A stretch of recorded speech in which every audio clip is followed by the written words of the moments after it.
নমস্কার, রাধে রাধে। লক্ষ্মী সেলাই ঘর চ্যানেলে আপনাদের অনেক অনেক স্বাগত। আমি ভালো আছি, আশা করি যে যেখান থেকে ভিডিও দেখছেন সকলে ভালো আছেন। তো বন্ধুরা, আজকে আপনাদের সঙ্গে অনেক কিছু শেয়ার করব। আমার স্বপ্ন পূরণ হয়েছে, তো সেটাও শেয়ার করব। আর এখানে দেখুন, আমি 5টা শাড়ি নিয়েছি, মানে কাস্টমার আমাকে দিয়েছে, এগুলো আমার শাড়ি না। তো শাড়িগুলো অনেক দিনই প্রায় দিয়ে গেছে, ওর বিয়ে ঠিক হয়ে গেছে তখনই কিনে দিয়েছে।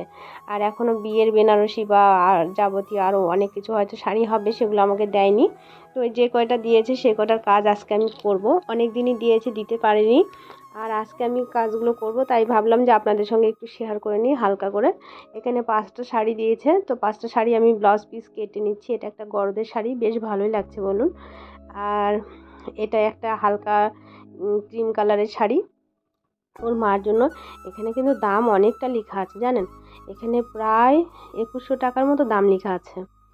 আর শাড়িটা কিন্তু বেশ সফট একদম, আর হালকা পাতলা, ওর মার জন্য ভালোই হয়েছে। তবে এই ব্লাউজ পিসটাতে আমি 2x2 কাপড় দেবো, আজকে আর করতে পারবো না, এটা আমার কাছে নেই, আনতে হবে। আর এই শাড়িটাও বেশ লাগছে ওর জন্য, তবে ব্লাউজ পিসটা আমি কেটে নিচ্ছি।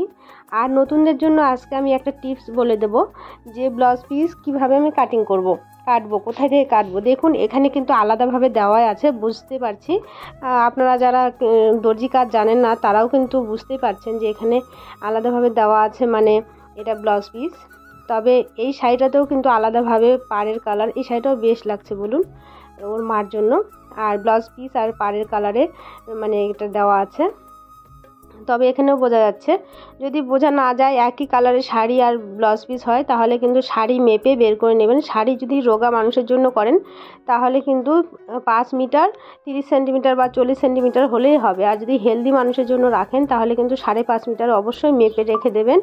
যেটাতে ধরে নেন ইঞ্চি ফিতা হয়, সেন্টিমিটারের মাপ 5 মিটার 50 সেন্টিমিটার নিয়ে নেবেন, নিয়ে বাকি কাপড়টা ওটাই হচ্ছে ব্লাউজ পিস। আর এরকম যদি আলাদাভাবে দেওয়া থাকে তাহলে তো কোনো প্রশ্নই নেই, কাটতেই হবে। তাও শাড়িটা একবার মেপে নেবেন, শাড়িটা যাতে ছোট না হয়ে যায়। তবে আমার সব ব্লাউজ পিসগুলো কাটা হয়ে গেল। এখন আমি এই লেহেঙ্গাটা একটু আপনাদের সঙ্গে দেখিয়ে দিই। এটা একটা মেহেন্দির জন্য লেহেঙ্গা নিয়েছে, আর এখানে ব্লাউজ পিসটা কিন্তু খুব সুন্দর একটা ব্লাউজ পিস, নেটের হবে, আর ভেতরে গার্ডেন কাপড় দিয়েছে, আর সামনে কাজ হবে। এটা অনেকটা হাইলাইট করতে হবে, তবে যখন করব তখন আপনাদের সঙ্গে অবশ্যই শেয়ার করব। আর এখন আমি শাড়ি ব্লাউজ পিসগুলো কেটে নিয়েছি, তো এটা রেখে দিলাম। আর রাত্রিবেলাতে দেখুন, আর দেখাতে পারিনি আপনাদের সঙ্গে ভিডিওটা। তো আমি এই দুটো ব্লাউজ করেছি, আর ওর মার জন্য, আর ওর জন্য দুটো ব্লাউজ করেছি। তবে বাকিগুলো করতে পারিনি, পরে দেব। আর ও নিতে চলে এসেছিলো, তো ওকে আমি দিয়েছি এইভাবে, দেখুন পাইপিং করে দিয়েছি, আর একটু লটকনটা হাইলাইট করেছি এভাবে কুচি দিয়ে, একদম নর্মাল। ওইগুলোতে বেশি হেভি নেয়নি, নর্মাল ব্লাউজ করেছে। তো ওকে আমি দিলাম। তো এখন দুপুর প্রায় হয়ে গেছে, দুপুর 12টা নাগাদ বাজে। আর উপর থেকে দেখছি এরকম আগুনের ভলকা বেরোচ্ছে, কেন বেরোচ্ছে একটু আপনাদের সঙ্গে শেয়ার করে নিই, তাই ভিউ নিয়ে নিলাম। দেখলাম উপরে গিয়ে এরকম আমার নতুন ছাদের সঙ্গে পুরনো ছাদটা অ্যাটাচ করছে। তো আমার তো খুব ভালো লাগছে, দেখে আসলাম। তো দেখে আসার পরে তো বাড়িতে কিছু কাজ করে নিয়ে আবার বিকেল প্রায় 4টা বাজে। এখন ঢালাইয়ের লোকজন সব চলে এসে, আর এখন আমাকে এই ডিমের মধ্যে একটু পুজো করে নিতে হচ্ছে।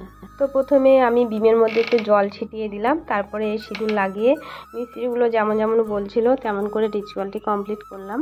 তো বন্ধুরা, আপনাদের কার কার এরকম স্বপ্ন পূরণ হয়েছে অবশ্যই কিন্তু আমার সঙ্গে কমেন্টে জানাবেন। আর ভালো লাগবে আমার, আর কে কোথা থেকে ভিডিও দেখছেন। আমি তো কমেন্টের আশায় আছি, অনেকের কমেন্টের রিপ্লাইও দিচ্ছি, আমার খুব ভালো লাগছে আপনাদের কমেন্ট পড়তে। তো আমি এখানে সব কাজগুলো কমপ্লিট করে নিলাম মাঝে। আর এখানে কিছু মশলা মানে মেখে এনে দিল আমাকে, আর বললো এখানে 3বার দিয়ে দেন পাহাড়। তো আমি এই কাজটা আগেও করেছি আমার বাড়ির ছাদ হওয়ার সময়, তবে এই ছাদটা আমি এখন সেটা করার কথা ছিল না। তবে আমি, আপনারা দেখেছেন আমি হচ্ছে বেডরুমে কাজ করতাম, তো সেখানে অনেক লোক হয়ে যেত, আমি বসতে দিতে পারতাম না, অনেক কষ্ট হতো। আর এইবার আমি এই ঘরটা আমি করতে পারলাম, তো আমার তো খুবই ভালো লাগছে। আর সব কাস্টমার এসে বলছে খুব ভালো হয়েছে, তাতে আমি খুব খুশি। আর দেখুন, আমার উপরে ছাদ প্রায় কমপ্লিট হয়ে গেছে, এখন প্রায় 4:30 থেকে 5:30 মতো বাজে। তো 4টার দিকে প্রায় শুরু হয়েছিল, আর 5:30 বাজে। মাঝখানে কারেন্ট ছিল না, তার জন্য অসুবিধা হয়ে গেছিলো, জল চালানো যায়নি, মার্শাল চালানো যায়নি, ওই জন্য আর কি।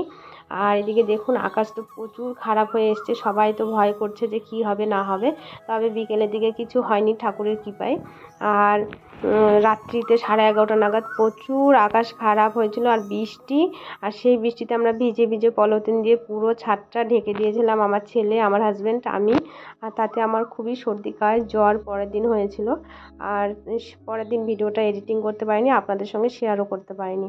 আর আজকে দেখুন আমার ছাদের এরকম মানে পজিশন, তা আমার তো খুব ভালো লাগছে। ছাদ কমপ্লিট হয়ে গেছে। আর আপনাদের স্বপ্ন পূরণ কার কার হয়েছে অবশ্যই আমাকে কমেন্টে জানাবেন। আর ভালো থাকবেন, সুস্থ থাকবেন। আজকের ভিডিওটা এই পর্যন্তই, দেখা হবে পরের ভিডিওতে। টাটা।